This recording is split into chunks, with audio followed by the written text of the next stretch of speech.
34-31 winners for Sean Payton and the New Orleans Saints. Payton yesterday, post-game, talking about the latest Saints win is now they stand with a 4-game lead in the NFC South, and they can clinch that thing in November on Thursday night as they travel to Atlanta for a Thanksgiving game. And they made enough plays in the end of the 2-minute drill. That was obviously significant. Getting the stop defensively to force a field goal was big. So, look, there's a ton that we've got to be able to clean up from this game, and the challenge is doing it on a short week, getting ready to play Thursday. Loved being in the Dome yesterday. Yeah. I thought it was hard to watch an LSU game being up in the suite section. It's nearly impossible to watch a Saints game being up in that part of the Dome. Shout out to Excel, Matt Shuriak, and the crew for having us up there. Had little Jay and his friends running around. Nice. So really had a chance to get up there and I guess watch a little bit of the game. The officiating stood out. Joey, what were you doing? Just chilling, drinking, just eating, drinking, hanging out, and shaking up there nice, on the fourth floor watching the Saints game.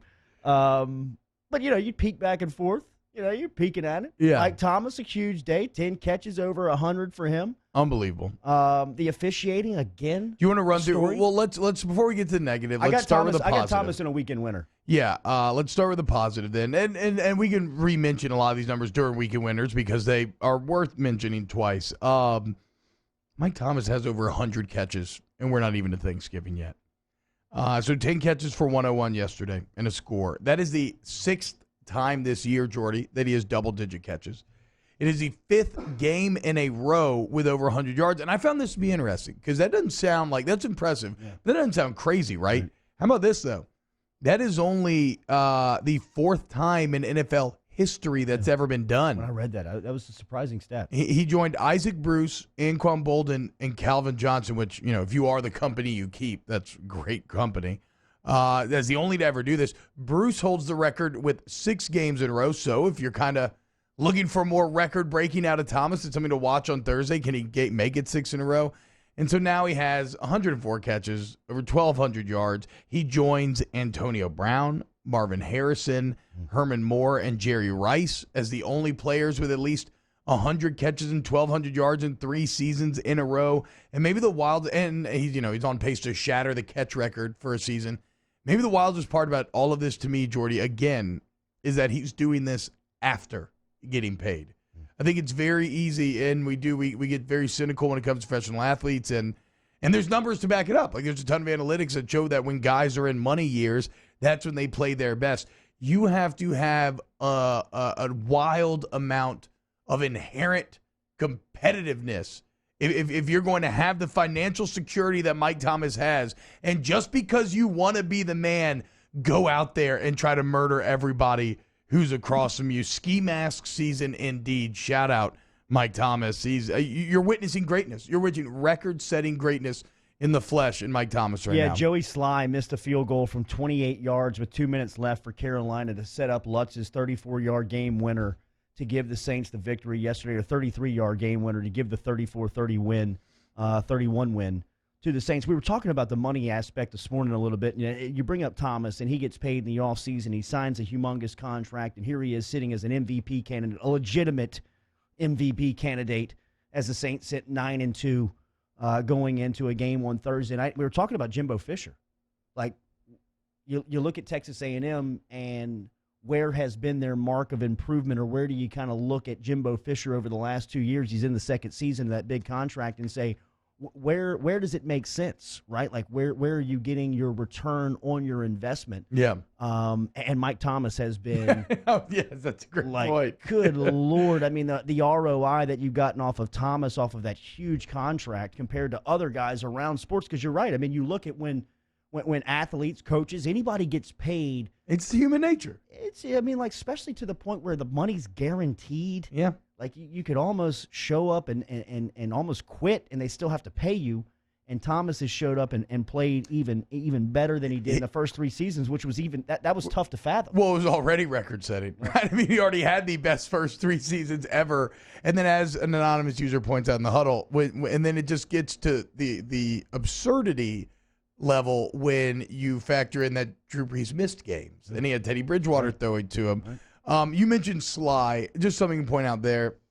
I mean, as if Saints fans need to be reminded of this, but Will Lutz. Like, you have to remember just to kind of be thankful for what you have in Will Lutz, and thankful to Harbaugh and Justin Tucker a few years ago for calling up Peyton and be like, hey, y'all should check this guy out. Because on a day where Sly misses 2 extra points, a chip shot field goal, Will Lutz is perfect, including the game winner. It seems like he's perfect every time it matters the most. So trust in Lutz. And then I thought it was nice to see Jared Cook have a good day. Another one. Yeah. Here he comes, man. I mean, Yeah. like Cook had a nice day. 6 catches, 99 yards, and a score. He had a nice game last weekend versus Tampa Bay with the big touchdown early on. I mean, getting him going down the stretch could be enormous for New Orleans, because as much spotlight or as much attention as Thomas demands from defensive coordinators every single week, and they've still yet to figure out a plan that can shut him down or even slow him down. The third think about and the 6. pressure that would take off of Breeze and Thomas if you could develop a second target outside of Kamara. Yeah. No, I know.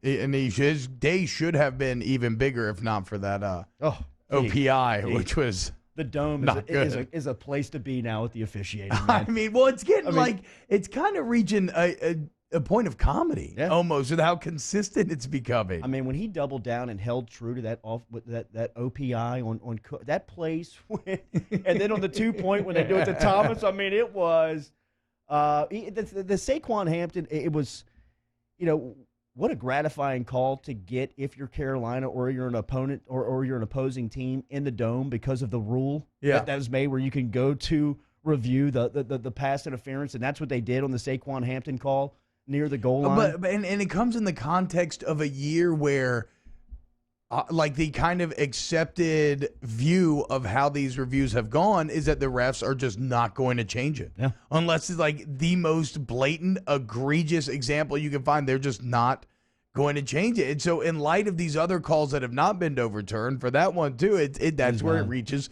the point of comedy. And I loved Sean Payton after the game saying it was a bad day for New York, probably costing himself $50K, but keep it real, man. And, Sean, he's financially secure. He can handle that.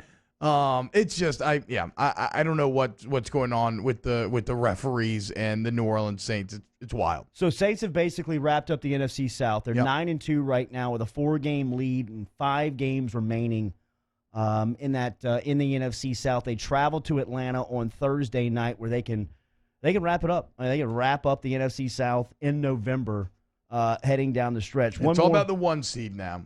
Yeah, and look, if you watched San Francisco last night playing Green Bay, I mean, they bludgeoned the Packers at home. So, I mean, the NFC is definitely going to go through go through San Francisco, and the 49ers are pulling into the Dome on December 8th. So, there's your opportunity right there. There's the chance. There's that L.A. Rams game from last season that played out in the Dome where New Orleans got the late win, where Thomas went and celebrated with the flip phone.